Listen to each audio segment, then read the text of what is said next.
Ей, сәлем! Көзлеспес, ешкімді күтпес. Бізді жеткізіп тасташ. Жоқ. Деп қалма. Сәлем достар, 2025 жылдың ең күтілген анимациялық фильмі әлемдік прокатты дүр сілкіндіріп, рекордтар жаңартып жатқан Аңдар шаһары 2 ақыры көрерменге жол тартты. Көпшіліктің жүрегін жаулаған алғашқы бөлімнен кейін 8 жыл өтті. Сол 8 жыл ішінде Disney студиясы жанкүйерлер күтетін сәтті ерекше дәлдікпен дайындап, орасан еңбекпен шықты. Және бұл еңбектің нәтижесі бүгін біз көріп отырған керемет сиквел. Фильм алғашқы күннен ақ әлемдік прокатта жарылып, миллиардқа жақын жинақтап, қазіргі таңда бүкіл әлем бойынша ең көп қаралған анимациялық жобалардың біріне айналды. Ал бізде Қазақстанда фильм 2025 жылы 27 қарашада үлкен экранға жол тартты. Қазір еліміздің барлық кинотеатрларында екі тілде, қазақша және орысша дубляжбен көрсетіліп жатыр. Және көрермендердің ағылып келуі тоқтар емес. Балалар да, ересектер де, жалпы жанкүйерлер де бұл фильмді бірнеше рет көріп жатыр. Бұл бөлімнің шығу тарихы да ерекше. Режиссерлік топ алғашқы Аңдар шаһарының философиясын сақтай отырып, әлемді одан әрі кеңейтуді мақсат етті.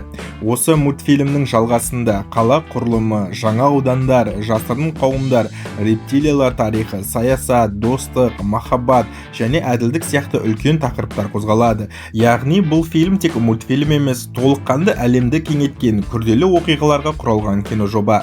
Фильмнің қазақша дубляжы туралы да ерекше айту керек. Қазақстанда дубляж индустриясы жыл сайын өсіп келеді, ал Аңдар шаһары 2 соның бір үлкен дәлелі. Бұл жолы кейіпкерлерді сөйлеткен танымал жұлдыздар: Сабира Жарасқызы, Джуди Хопстың қазақша дауысы, Бақытжан Әлпейіс, Милтон Рысевичтің дауысы, Асан Мәжит, Боко Басекенің, Капитан Буйволсының дауысы, Еркебұлан Дайыров Дәу Мырзаның, яғни Мистер Биктің дауысын салды. Бұл дубляж тек техникалық жұмыс емес, кейіпкерлердің эмоциясын, мінезін қазақы бояумен жеткізген кәсіби өнер. Аңдар шаһары 2 тек жалғасы ғана емес, бұл жаңа тарих, жаңа кейіпкерлер, жаңа қауіп, жаңа достық. Джуди мен Никтің арасындағы сенім сынақтары, Зоотопияның жасырын құпиялары, қуылған рептилиялар тағдыры және Линк сәулетінің жемқорлықпен құрған жүйесі. Мұның бәрі осы фильмде үлкен масштабта ашылады. Ал енді көп күттірмей Аңдар шаһары 2 фильмінің толық сюжетіне үңілейік.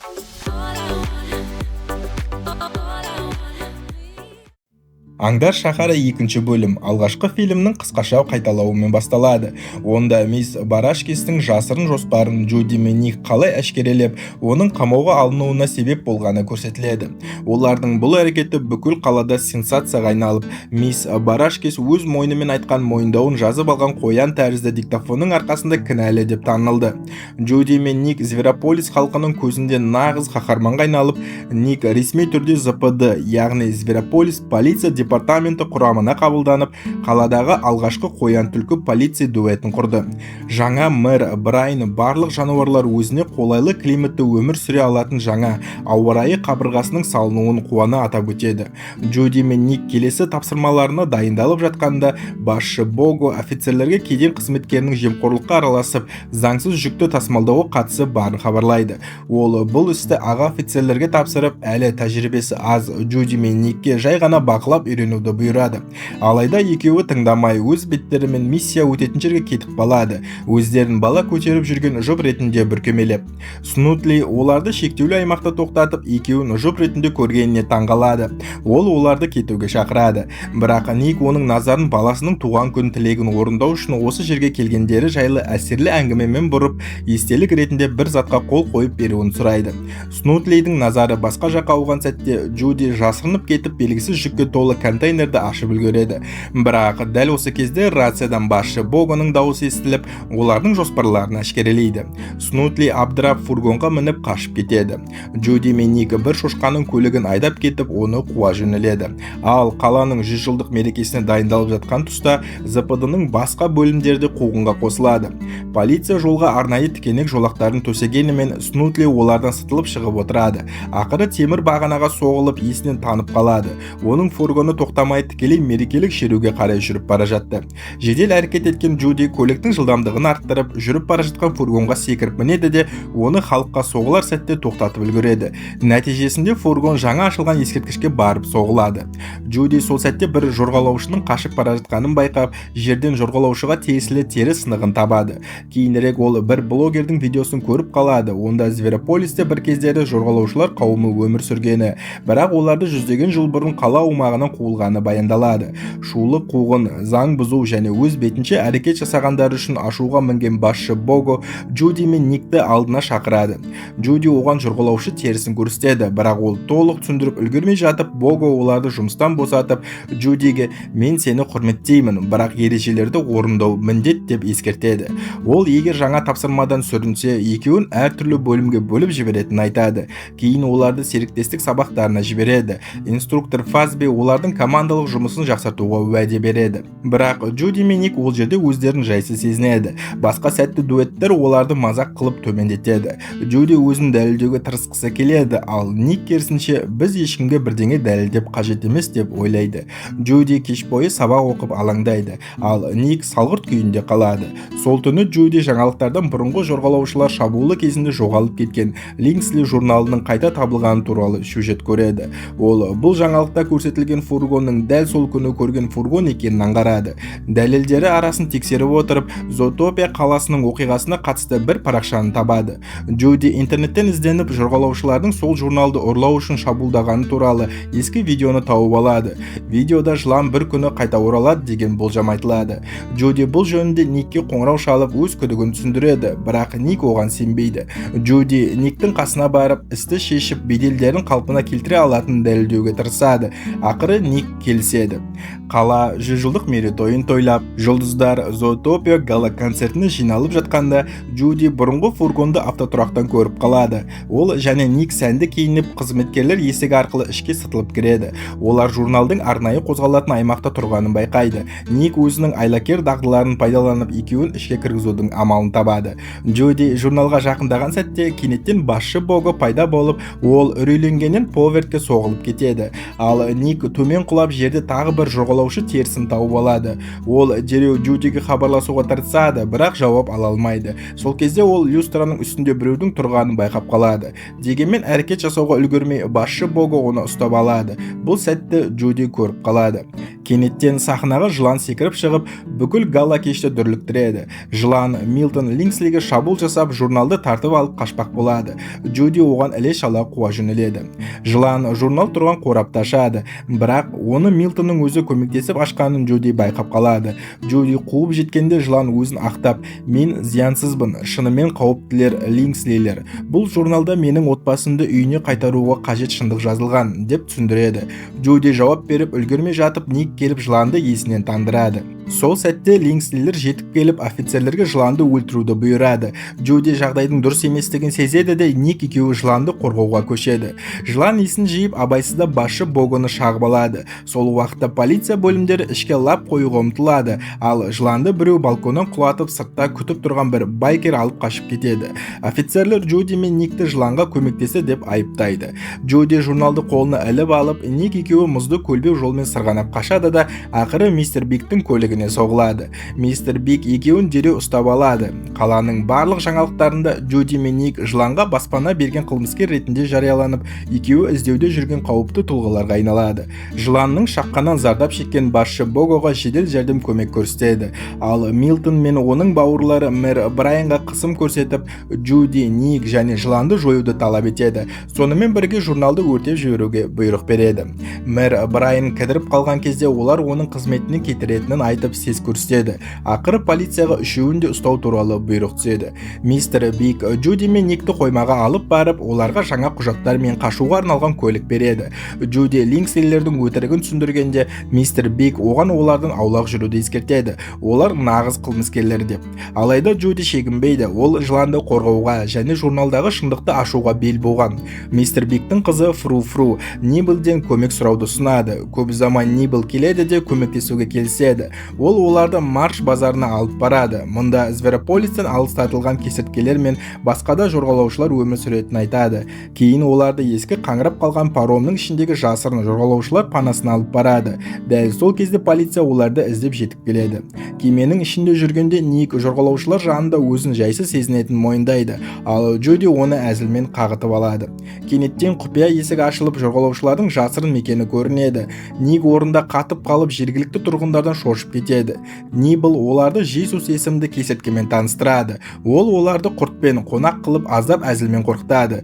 Жесус журналды тексеріп шығып, оның беттерінде барлық жауап бар екенін, бірақ оны жорғалаушылардың жылу көру қабілетімен ғана оқуға болатынын айтады.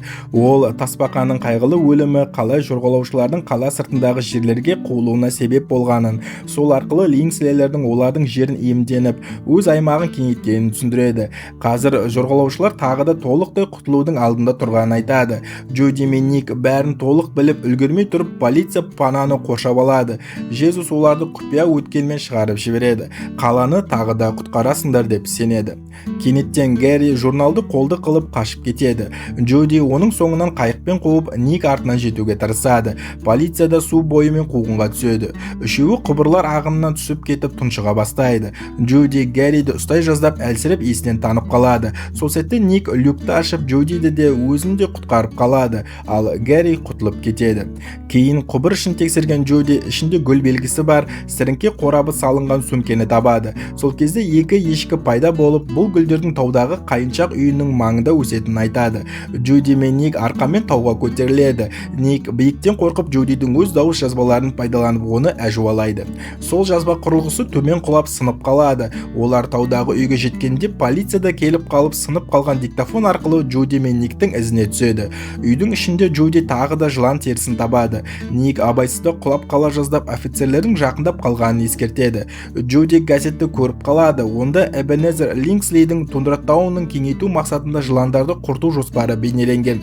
Ол сондай-ақ жорғалаушылардың бір кездері өздерінің жеке аудандары болғанын көрсететін фотоларды көреді. Солардың ішінде Гэридің отбасылық суретін табады. Ник оған дереу кетіп қалуды, істі қойып өз өмірлерін сақтауды ұсынады. Өйткені оларды өлтіруі мүмкін.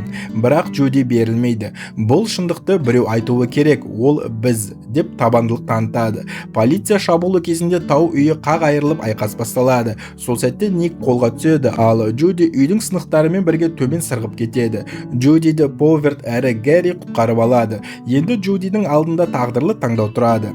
Никті құтқару ма, әлде шындықтың соңына дейін бару ма? Ол Гэриге көмектесуді таңдайды, ал Ник полициядан өзі қашып құтылуға тырысады. Полиция Джудиге ұйықтатқыш жебелер ата бастайды, бірақ Гэри оны алып қашып үлгереді. Үй толық қирап, Джуди есінен танып қалады. Оянғанында ол Никтің қолға түскенін естіп қатты күйзеледі.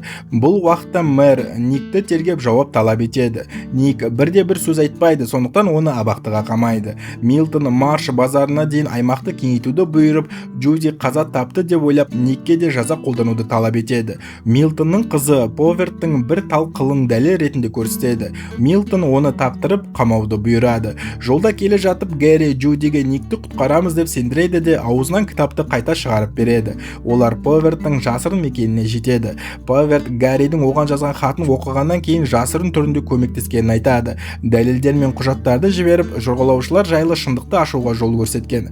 Джуди Никті тастап кеткеніне қапаланады, ал Поверт оны жұбатып, шындықты әлі де ашуға болатынын айтады. Олар от жағып, Гэридің жылу көру қабілеті арқылы журнал бетіндегі жасырын ақпаратты оқиды. Журналда шын мәнінде Гэридің үлкен әжесі Агнес Зверополисті және ауа райы қабырғасын жасаған нағыз шынайы автор екені анықталады. Ол Эбенезер Лингслеймен әріптес болған, бірақ Эбенезер оны сатып кетіп, журналдағы авторлықты Агнестің атының орнына өзінікін жазып қойған. Тасбақа қызметші бұл қылмысты байқап қалып, сол үшін өлтірілген. Агнес қорқып, үнсіз қалуға мәжбүр болған. Эбенезер болса жорғалаушыларға жала жауып, оларды қуып жерлерін тартып алып отырған. Ешкім шындықты ашпайды деп ойлаған. Бірақ тасбақа қызметші патенттің түпнұсқасын сақтап қалған. Оны Гэридің әжесі өзінің үйіне тығып қойған. Гэри жорғалаушылар тұрған аймақты тауып алғанын айтады. Джуди журналдағы мұнара бар суретті көрсетіп, сол мұнараға жарық беріп, Агнестің үйін және патенттің түпнұсқасын табу керектігін түсінеді. Милтон Повертті оның телефон арқылы бақылап отырады. Ник түрмеге жабылады. Сол жерде Нибелмен кездеседі. Нибел олардың дуэтіне не болған сұрайды. Ник Джудидің екеуміз әртүрлі болуға тиіс деген ойда екенін, ал өзі оны жоғалтудан қатты қорқатынын мойындайды. Никтің шынайы сезімін естіген Нибел тебіреніп, оған кілт жасап береді және қашуға көмектеседі. Дабыл қағылады. Шығатын жолды іздеп жүріп, олар абайсызда бүкіл түрменің қақпасын ашып жіберіп, барлық тұтқындарды босатып алады. Жануарлар полиция көліктерін айдап қаша бастайды. Никке бір жылдам жүргізуші ауадай қажет болады. Және де ол бұрынғы досы Флешті еске алады. Сол уақытта мисс Барашкес те қашып құтылады. Осы кезде Джуди және оның серіктері ауа райы қабырғасына қарай жол тартады. Джуди жоспарды түсіндіреді. Есіктен кіру, тетік табу, мұнараны іске қосу, жорғалаушылар ауданына жарықты қайтару.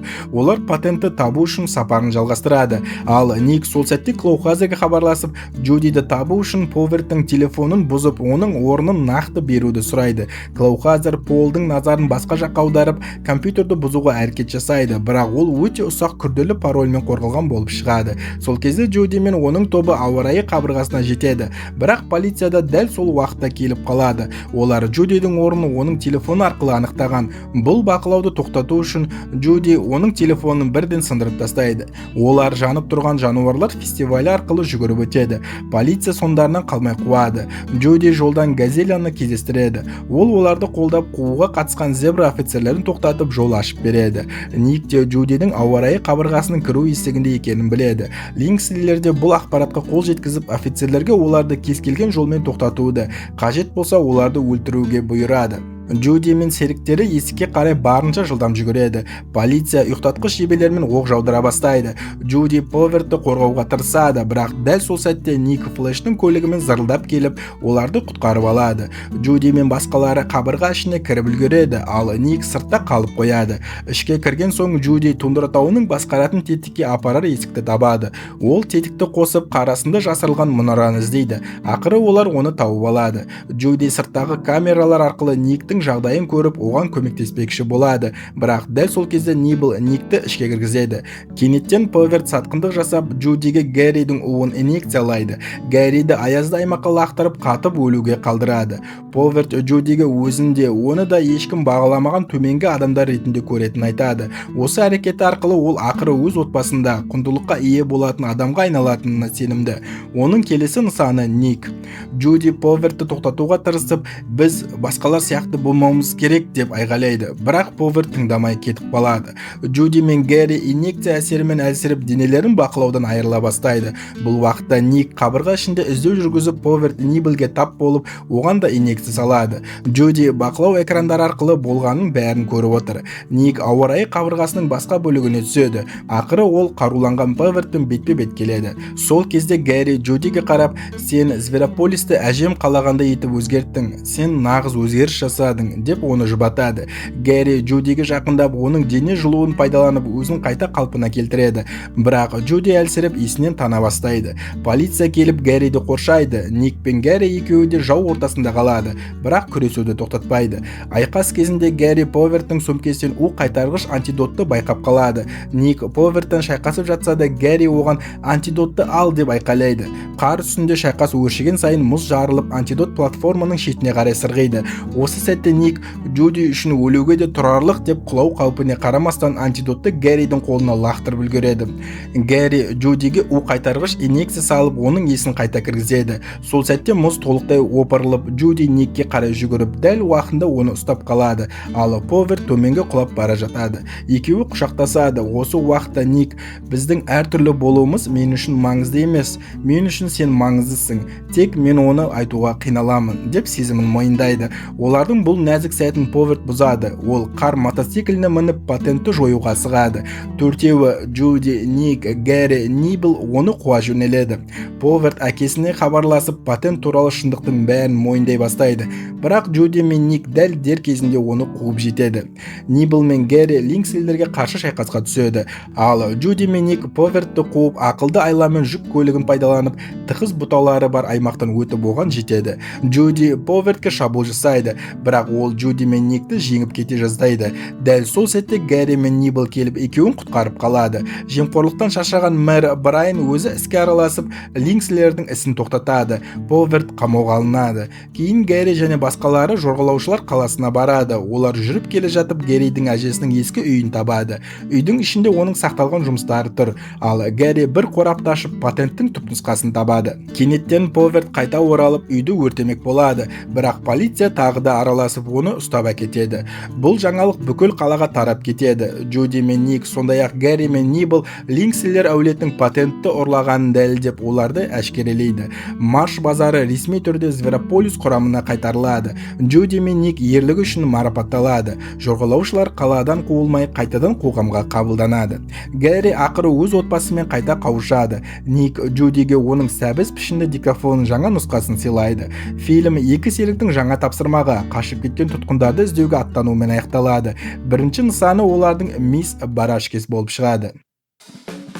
Міне достар, біз Аңдар шаһары 2 фильмінің толығымен ашылған, құпияға толы, эмоционалды әрі масштабты оқиғасын бірге сараптадық. Бұл бөлім тек Джуди мен Никтің жаңа шытырман оқиғалары емес. Бұл достықтың беріктігі, әділдік үшін күрес, қоғамдағы стереотиптер мен жемқорлыққа қарсы шынайы үндеу. Бұл фильм бізге бір маңызды шындықты еске салады. Кейде әлемді өзгерту батылдықтан емес, бір-бірімізге деген сенімнен басталады.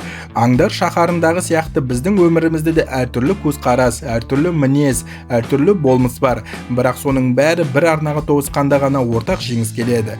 Джуди мен Никтің достығы соның дәлелі. Олар бір-бірін мазақтаса да, ренжісе де, айырмашылықтары көп болса да, ең соңында олар бір-бірін құтқарып бірге жеңді. Фильмдегі ең үлкен сабақ адамды не жануарды сырт келбетіне қарап емес, жүрегіне қарап бағалау. Гарридің тарихы, рептилиялардың қуылуы, Линкс әулетінің әділетсіздігі — бұл тек мультфильмнің сюжеті емес, шынайы өмірдегі көптеген мәселелерге жасалған көркем сілтеме. Аңдар шаһары 2 тек балаларға арналған ертегі емес, бұл ересектерге арналған үлкен философия. Әр кадрында ой, әр диалогында мағына бар.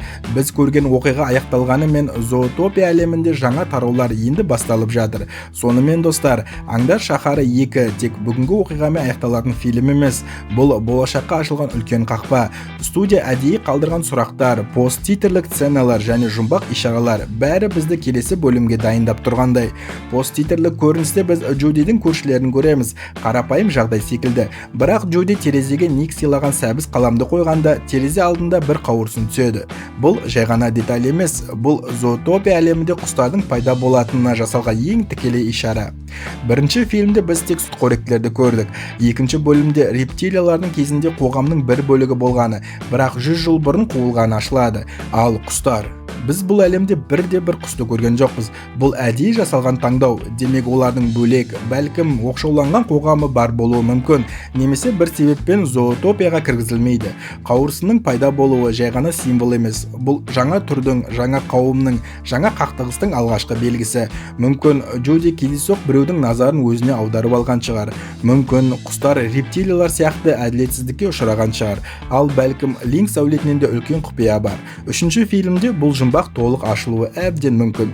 Аңдар шаһары 2 бізге бір нәрсені көрсетті. Бұл әлем әлі толық ашылмаған. Бұл қалада құстардың тарихы, рептилиялардың құпиясы, Линкс әулетінің тамыры, жасырын аудандар және үлкен саясат бар екенін көрдік. Сондықтан бүгінгі фильм аяқталғанымен зоотопия әлемі жаңа дәуірін енді ғана бастауда. Ал біз көрермендер осы әлемнің келесі тарауын күтеміз. Егер Disney бұл жобаны жалғастырса, Аңдар шаһары 3 бұрынғыдан да үлкен, масштабты, эмоционалды және күштірек болуы әбден мүмкін.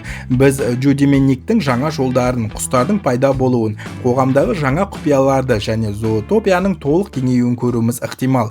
Сондықтан достар, бүгінгі хикая аяқталды, бірақ зоотопияның тарихы енді ғана басталып келеді. Лайк, пікір, жазылу, сіздің қолдауыңыз бізге үлкен мотивация. Келесі эпизодта қайта кездескенше, бұл әділдік, достық, сенім және болашақ жайлы хикая. Бұл Аңдар шаһары. Сіздермен болған киношоу кезі, келесі кездескенше.